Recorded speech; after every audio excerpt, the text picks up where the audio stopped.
ದಯಮಾಡಿ ಅರ್ಥ ಮಾಡ್ಕೊಳ್ಳಿ, ಕಂಟೆನ್ಸ್ ಹೇಳ್ತೀನಿ ಕೇಳಿ. ಇಲ್ಲಿ ನನಗೆ ಡಿ ಕೆ ಶಿವಕುಮಾರ್ ಅವರು ಫೋನ್ ಅಂದರೆ ಎಲ್ಲ ಶಿವರಾಮೇಗೌಡರು ಡಿ ಕೆ ಶಿವಕುಮಾರ್ ಅವ್ರಿಗೆ ಫೋನ್ ಮಾಡಿಕೊಟ್ರು. ಫೋನ್ ಮಾಡಿ ಕೊಟ್ಟ ಮೇಲೆ ಅಲ್ಲಿ ಕೇಸ್ ಬಗ್ಗೆ ಚರ್ಚೆ ಮಾಡಿದರು.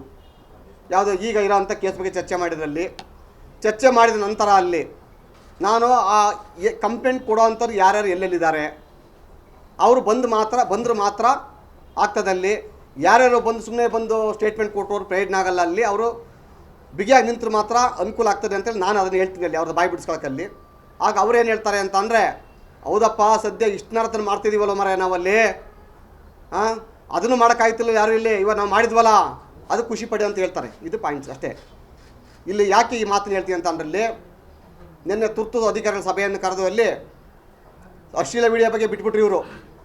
ಅವರ ಸಂತಸ್ತ ಮಹಿಳೆಯರ ಬಗ್ಗೆ ಬಿಟ್ಟೇ ಬಿಟ್ರು, ಲೆಕ್ಕನೇ ಇಲ್ಲ ಅಲ್ಲಿ. ಆದರೆ ವಿಡಿಯೋ ಹಂಚಿಕೆ ಮಾಡಿದ್ರೆ ಯಾರು ಅನ್ನೋದ್ರ ಬಗ್ಗೆ ದೇವರಾಜೇಗೌಡರನ್ನ ಫಿಕ್ಸ್ ಮಾಡಬೇಕು ಅನ್ನೋ ಭಾವನೆಯಲ್ಲಿ ನನಗೆ ಮತ್ತೆ ಒಂದು ನೋಟಿಸನ್ನು ಜಾರಿ ಮಾಡೋದಕ್ಕೆ ತುರ್ತು ಸಭೆಯನ್ನು ಕರೆದು ಮಾತಾಡಿದರು.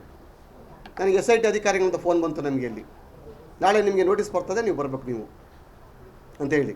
ಸಾಕ್ಷಿ ವಿಚಾರಣೆಯಲ್ಲಿ ನಾನೇನು ನನ್ನದಿದ್ದೇನು ಅಂತಂದರೆ, ನನ್ನ ಹತ್ರ ಕ್ಲೈಂಟು ಕಕ್ಷಿದಾರ ಯಾವ ಬಂದ, ಏನು ಕೊಟ್ಟ ನಮಗೆ ಅಲ್ಲಿ, ಏನು ಮಾಡ್ದ ಅಂತೇಳಿ.